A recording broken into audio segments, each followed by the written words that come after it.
second question, where did the name Machine Ventures came from? Yeah. So we are Machine Ventures. We are a company builder based here out of the Philippines, and we started over 4 years ago with the idea of identifying the problems in the market that are hurting many people, and trying to develop solutions in an economically viable way. First of our ventures was Hey Kuya, which was an SMS-based personal assistant service, which many people are familiar with. And over the times, we kind of try to understand how can we solve the day-to-day problems that people experience here. And our most recent venture is MyKuya, which is an on-demand labor and services platform. Of course, where the name came from is, so we really thought about it because, with computers and, smartphones and technologies, so many different possibilities, but still the solutions need to be built, and they're not pre-existing as if, you don't need to do anything. And we thought about what we kind of need to have in spirit. And if we consider ourselves as a company, a machine, and that our responsibility is to kind of solve problems, then that approach of kind of applying technology to solve day-to-day problems is not just a way of thinking, but is also how our organization functions as a whole. Whereas where people are needed is where computers can't work. Where computers can do the job, then people won't be needed. But it's really about humans and computers kind of coming together to ultimately form a machine and build solutions out of that. Yeah. Why the Philippines? How did you find the market opportunity here in the Philippines? Yeah, no, that's a good question. So I've personally been in the Philippines for over about 9 years now, and the way it started for me was actually so my parents are diplomats that were based here, so I came to visit them one summer, and what was interesting to me was so before that, and just to give you a bit of flavor on this, so I'm originally from Iran, and I had started 2 companies in my home country. One was a music portal, and the other one was a sports media company. And I remember when I landed in the Philippines and started seeing the day-to-day life, it became very apparent to me that there are just so many problems here that are yet to be addressed. And it started making me question what I'm doing, which is music or sports are not the most pressing problems in the world at the moment. And you come here to the Philippines, you see so many problems, and you see it affects millions of lives, millions and billions of human life hours being spent in traffic and in different hurdles. So I said, if there is somewhere I can make a big difference, it's probably here. The music and the sports thing were nice in my home country, but it was still entertainment. But here there are really fundamental problems that need to be addressed, and to even set myself on that journey of understanding why Philippines is the way it is. I also studied here like you guys. I went to Mapua, and that to me was a very eye-opening experience to see the quality of the education, to see the mentality with which people come to college, to see how schools kind of operate. It became very clear to me that while Philippines has a lot of potential, it has a few big challenges ahead of it, and I felt like I could be part of the solution. So that's why I'm here. Our most recent venture, as I mentioned with MyKuya, is an on-demand labor and services marketplace and platform. And actually, we started the company over 2 years ago. And while we had different projects that we were doing at the time, we began to focus pretty much all of our resources on MyKuya, mainly because it's solving a very, very big problem. So to give you an idea, so with MyKria, as a consumer, you can download the app and hire a cleaner, hire personal assistants, hire delivery personnel, and take care of the day-to-day needs that you have. But that's really just the surface of it, which is visible to day-to-day consumers. Our mission with MyKria is actually to create 1 million jobs in the Philippines. And the way we are planning to accomplish that is that consumers get to take care of their day-to-day needs. It's a very clear problem that an average person can kind of understand. But on the other hand, we also provide manpower solutions to large companies. So companies that want to be able to access labor flexibly. Let's say, you are an events organization company and you have an event this weekend and you need 50 people to help organize it. MyKria is really the most flexible and the most trusted way to be able to access labor. So we also help businesses with our operations there. And then when you go to the actual the side of the service providers themselves, our goal is to create job opportunities for them and to show that you can have sustainable livelihood by kind of getting job opportunities through a digital platform. So can you walk us through the user flow of the app? Yeah. How are you going to make a request, and how are you going to sign up or get into the platform? Sure. So I can even show you Sure. it's pretty straightforward. Yeah, so this is actually our 4.0, which is not even, live in the market yet, so you guys get a first peek. Do you need the internet to use it? Yeah, so all of our, internet is the fundamental need for building and using any of our kind of solutions. So, yeah, so here's our new app. Actually, when you open it, you kind of see that it automatically detects my location. Yeah. And based on my location, it begins to offer the services that are available around me. So let's say I want to hire a cleaner, then it will tell me that I can hire a cleaner for as many hours as I want. I can see what the cleaning services are included in, and my location is very clear. So when I actually send this request, it's going to ping the nearby people who are available to take this job. I'm going to be matched with them, and I will be able to chat with them and be able to see them kind of coming to. I'll show them. So I'll see the services. I'll choose how long I want to hire a service provider for and for what amount. If there are any additional details, I can put it there. I put my locations. I can add many destinations if I need to.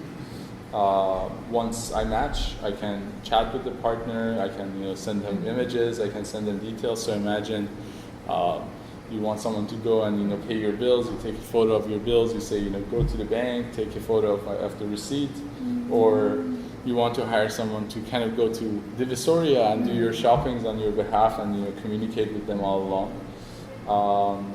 And then you'll be able to rate and review the partner that you were matched with. And this information actually goes to the service providers, the companies behind these services, so that now they can continue to improve their service. Because if you really think about it, they never had such a tool to really see how their service is. One of the things that we focused on a lot in our technology was how can we allow multiple bookings to happen at the same time. From a technological perspective, it was one of the challenges that we had to overcome. And we said, well, if we want this to be the super app, if we want this to be the app that, imagine the building admins and the building concierges start to use for all their kind of, tenants and all their customers, you can actually have almost up to 100 transactions at the same time in one mobile app. So the idea is to make it, make every individual with a mobile phone super powered with all services available at hand, and We think that life is going to be a lot smoother and easier after something like this kind of goes out, and that's what we are working on. In terms of your idea generation, of course, MyKuya may or may not have competitors in the market. So have you identified these competitors and the substitutes that can be used based from your business model, based from your app? Yeah, I think there are definitely substitutes, but nothing that we would kind of consider a competitor at this stage. Mainly because of that fundamental difference that, maybe you could consider maybe like a Grab Express or some of the Grab offerings as a substitute. But the reality is that Grab is holding a relationship with every individual on its platform, whereas we focus on working with businesses who then have the people who provide the services. So when you look at that approach and you look at it being focused on creating an on-demand experience, like yes, maybe you can, call your local technician and he will schedule you sometime next week, and maybe he won't show up to the schedule on time. So that's a substitute. But the experience that we are going after is that you'll be able, as a customer, as a client, you'll be able to book any services on demand, on the spot. You want massage, you send a request, you get a 2-hour massage, the person comes to you and does it. And that person may be coming from any of the companies that have signed up to put their services on MyKuya. We definitely see a more international landscape than to kind of be limited to how it's seen in the Philippines. So when you look at companies around the world, then yes, maybe there are competitors, but I would say in the Philippines there are only substitutes. So when we wanted to see who would be the Kuyas and Ates on MyKuya, we said we don't know, but we're gonna try it out. So we did a 6 months pilot on trying to understand different ways that we could acquire the supply side of our marketplace. We tried working with universities. We tried working with LGUs. We tried working directly with people who signed up on our app. We tried working with companies that provided their services. So we said we don't know which one will be the way, but we will develop an experiment and then see afterwards. So I would say one of the main reasons that a lot of the things that we have been able to do were ultimately successful is because it's not dependent on how I think or the solution that I want to build or someone else in our team wants to build, but more of like, let's just listen to the market and build upon that. So yeah, when we tried with these different audiences, we saw that we deliver the most value to service providers that already specialize in providing these services. And we said, well, that's who we're going to build for. So that's how we started to develop a lot of our technologies for. In short, I would say, focus on solving a big problem, but don't get fixated on how it will be executed, and just develop these experiments to see what market really, really wants. The example I like to give often is like, you have your goals. Let's say, you're in an ocean and you have like this big mountain that's your goal. You see the mountain, but no way you can see the road. No way you can see how you will get there. All you have to do is just try to get closer and closer, and every now and then kind of look up and see, are we getting closer to where we need to? So it's really like having that open mindset where we don't know what's the best solution. We don't know how things will work out. We don't know what the perfect app looks like, but we are going to work on experiments that once they're executed, we can look at the results and say, okay, it appears that customers prefer to do it this way. It appears that we do this better.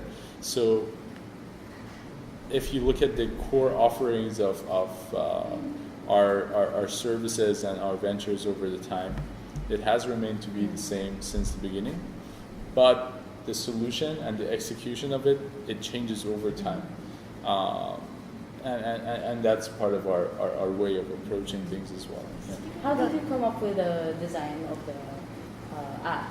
Yeah. Was it your idea solely, or actually through brainstorming? Yeah, so So actually, one of the main things for us was that we want to copy Grab in design, and we were very straightforward about it. The main reasons that we saw for that was we actually need to have our own designs in many different areas, but the truth is that most Filipinos are already used to using an app like Grab, and if we want to kind of cut our way of teaching them how the app works, if we just make it very similar. I mean, Grab has already invested millions and millions of dollars on improving their user experience and user interfaces. So we said, let's take a shortcut, let's copy it, and let's make it super easy for a new user to understand what's going on. And part of our goal is to kind of acquire our customer base, make sure that it feels familiar to them, that they can see what's happening here. But once people get used to our service, that's the time that we will be bringing a lot of our original designs. But we kind of consider this as part of our growth strategy, which is we had the version 1, 2, and 3, they were nothing like this. And we tried our own designs, and we realized you have to educate the market a lot, and you have to be ready to spend a lot of money on teaching them how the app works, and then spending a lot of money on improving the designs. We said a company like Grab, their product is public, everyone can see the designs, everyone's used to the designs, so if we actually use those, then we take an easier, faster path to get people used to our service. If you're starting up and you want to kind of get your solutions out there, I can assure you that if you don't have money, but your problem is an important one, your solution is a good one, and you can continue to think about how you want to get the word out there. There are definitely ways that doesn't involve buying ads and paying for billboards and paying for that. When we had Hey Kuya, I would say around 60% of our customers were direct referrals from existing customers, and every customer that signed up on our platform and our service ended up referring an average around 5 people. So the thinking is you get the product market fit right, you make sure you have a good customer base that you take care of. People are fair enough to spread the word on your behalf and to be your ambassadors.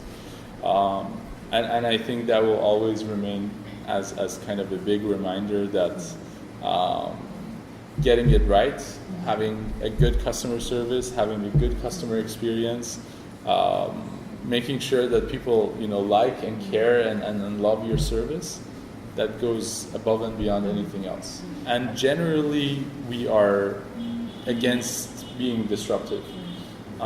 We think that there have been too many companies disrupting many markets over the years.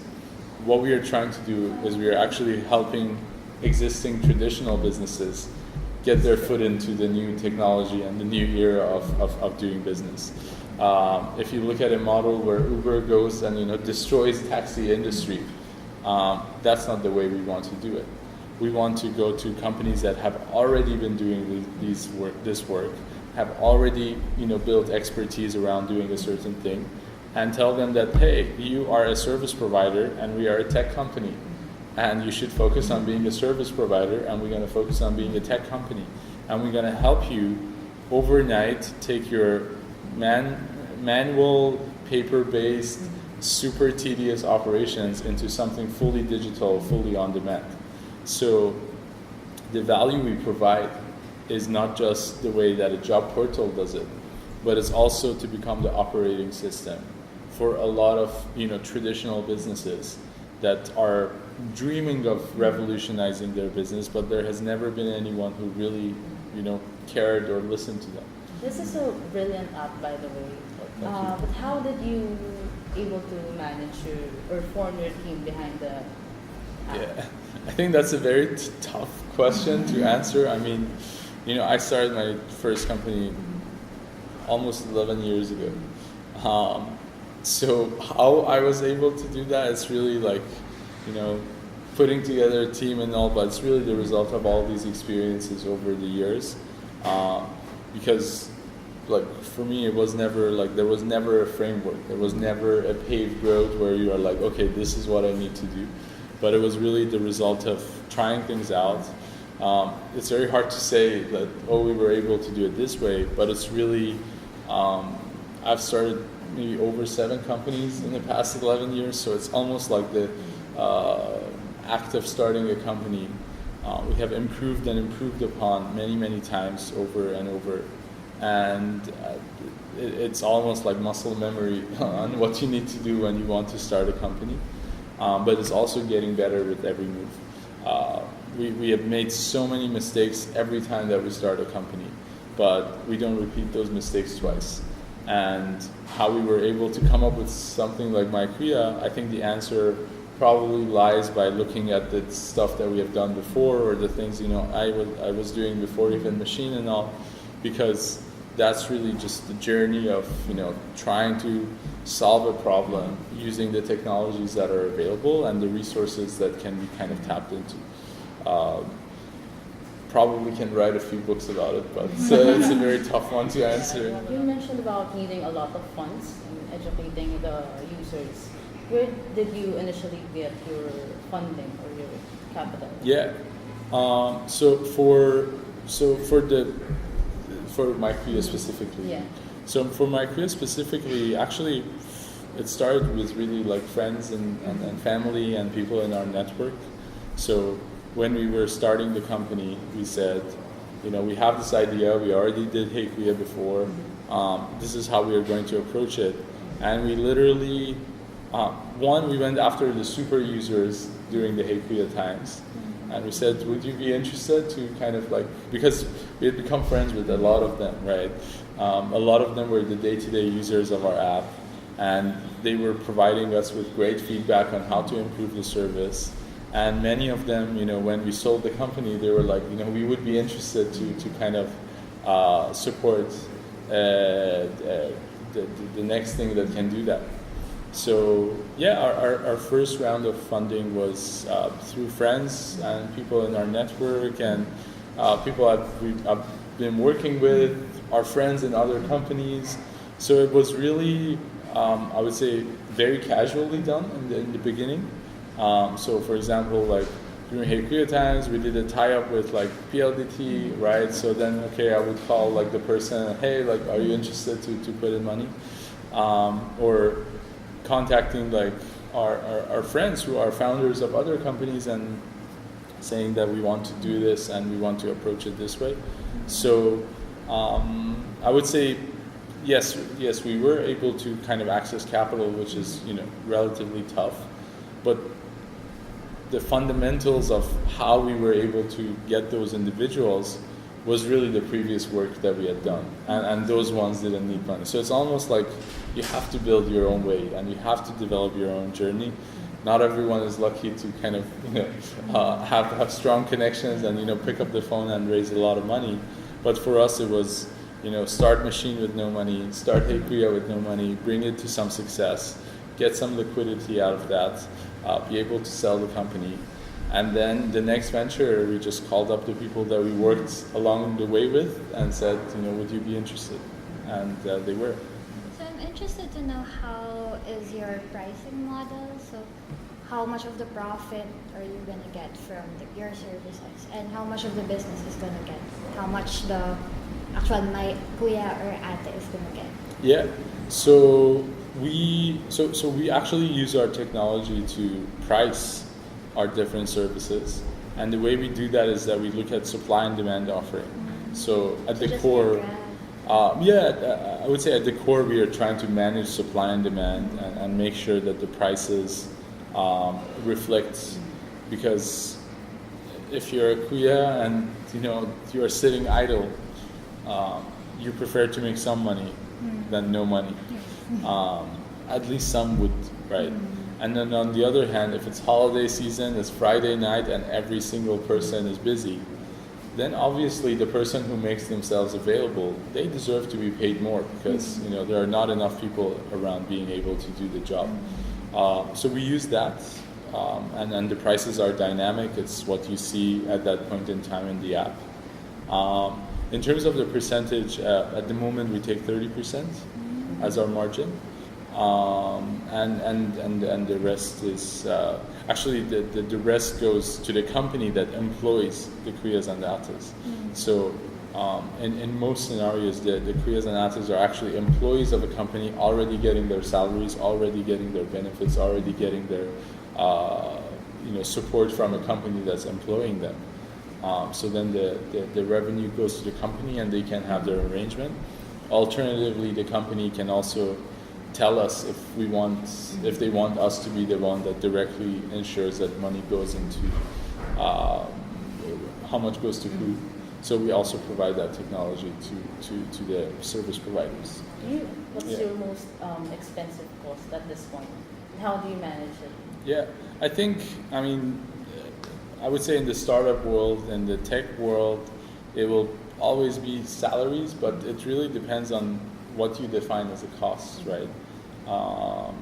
But it is the biggest component. As you can see in our office, we don't have like fancy equipments. We don't spend much on those things, but it's really like investing in people, because ultimately they are the ones that build these solutions, and we expect that no matter when we talk about it, it's going to be people that will be the core focus and the core investment in our company.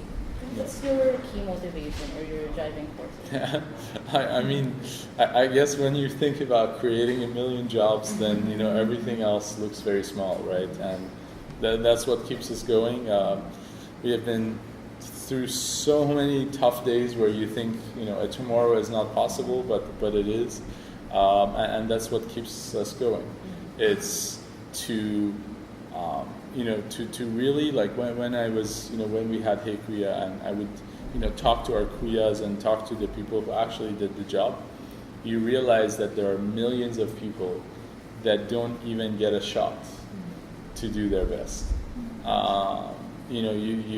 Someone like you, someone like me, you go to school, you're educated, you're lucky to have all these resources. But if you really listen to a lot of stories that are happening right now in the Philippines, you will see there is a very, very large population that if you deeply connect with them, you realize that you're literally the same, except that that person never had a chance. And that to us is like, the most important thing to solve, because we think that if everyone who wants to work can, and if everyone who wants to, earn more knows how he can accomplish that, we think that if we can make that an equal right for everybody, then we will not see the problems we see in the Philippines. And we think that's really the core solution to a lot of the things. It's super important to us. It's a big mission. It's a big goal. And that's what keeps us going through the toughest times ever. So you are a seasoned businessman with 11 years of experience, 7 companies, am I right? Yeah. 7 companies already. So given that, how do you describe your typical day? Yeah.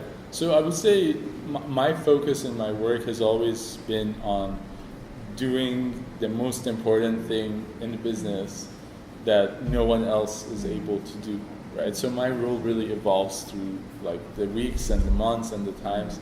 Sometimes I interview this person as like a great salesperson. I'm like, okay, I'm no longer needed to do the sales work. So you bring that person on board, and you're like, oh, we have operations problems, but we don't have an operations person who is right now free to deal with that. So I kind of jump into that. But ultimately, it's about filling the gaps. Right, it's about understanding how the full model is working, understanding where there is a gap, and adapting myself to fill that gap. To give you an idea, right now I'm focused on like tech team hirings. So like I'm trying to like reach out to as much more talent. We need to grow our team in that sense. That's how I'm spending my time in. We are bringing like larger companies on board to put their services onto our platform. So going and meeting with them. This is for me maybe like October, November, maybe December it's different. So I think because you're ultimately responsible for the success of the business, if there's a problem, it's your problem, right? And you have to really look at what your team is doing how everyone, and we have very hardworking people. Like there are people who are doing their best in the team, but it's just that at every given point in time, there is always a gap, and we have to bridge that gap. So that's kind of what I signed up for, and that's how we do it. How do you plan on expanding your business? Yeah, so we are scaling MyKorea. We are growing it. By end of the year, you will probably hear a lot more about it. You will see more companies putting their services on board. So to become the largest service marketplace in the Philippines is something that we have in a very, I would say, short-term horizon, even within the next 6 to 12 months. And next year for us is definitely about international expansion and taking this model and making it a global one. So that's what we're working on. Do you have any last words as an advice for the entrepreneurs? It's good. I always like groups of students like you who is willing to go to the ground and to really meet people and to really talk to them, because you can read your books anywhere. You can read the theories, the case studies. But to really see it and experience it, I would say that's something else. And I think that if everyone kind of looked at their journey as a student as almost like a fact-finding mission, where you have to go out there and figure out what's happening and really use your academic power to really get hands-on and understand how things are happening, I think that's probably the most rewarding way to learn for yourself, right? Like this is going to be an experience for you. You're going to learn from it. Then the content you produce is going to help so many other people. So I think it's a very good way to learn than open your books, read case study 47 about blah blah company. So it's amazing that you guys are doing this, and I think I studied business administration as well, and I can assure you that nothing that schools teach about business administration is really relevant to the Philippines. It's like when you read a case study about Ford in the US, it's like it has nothing that's applicable to how business is done in the Philippines. If you go and talk to the most successful businessmen, some of them might not even talk to you, but because they don't want to share. But if you talk to the ones that want to kind of tell you the stories, you realize they don't teach those in school, right? To tell you to make a business canvas, that's good if you're an executive in a corporation, if you are being hired to solve a particular problem, but to really build your own business, especially in a place like the Philippines, you really need to get hands-on. And the ways and the methods are not taught in school. And every case study that you go through, if it's not from the Philippines, it's not relevant to the Philippines. There are some general, like you can read inspirational books, you can read the autobiographies of like successful entrepreneurs. It will give you some general lessons, but to really do business in the Philippines, I mean, that's completely something different. So what I saw in my journey was the act of building a business, dealing with the people, dealing with the problems, is a very Philippine-specific one. But when you're thinking about the solution and the way that you should go, that's when your kind of theoretical research comes to help, which is like, oh, this is how big companies do it, this is how like different entrepreneurs do it. But to really build a business, you need to do it yourself. And there is not enough material in the Philippines to really understand how big businesses are built. So, glad to see you guys spending time on this. And wishing you the best of success. Thank you so much. Yeah. Thank you so much. All right. Yeah. Thank you guys.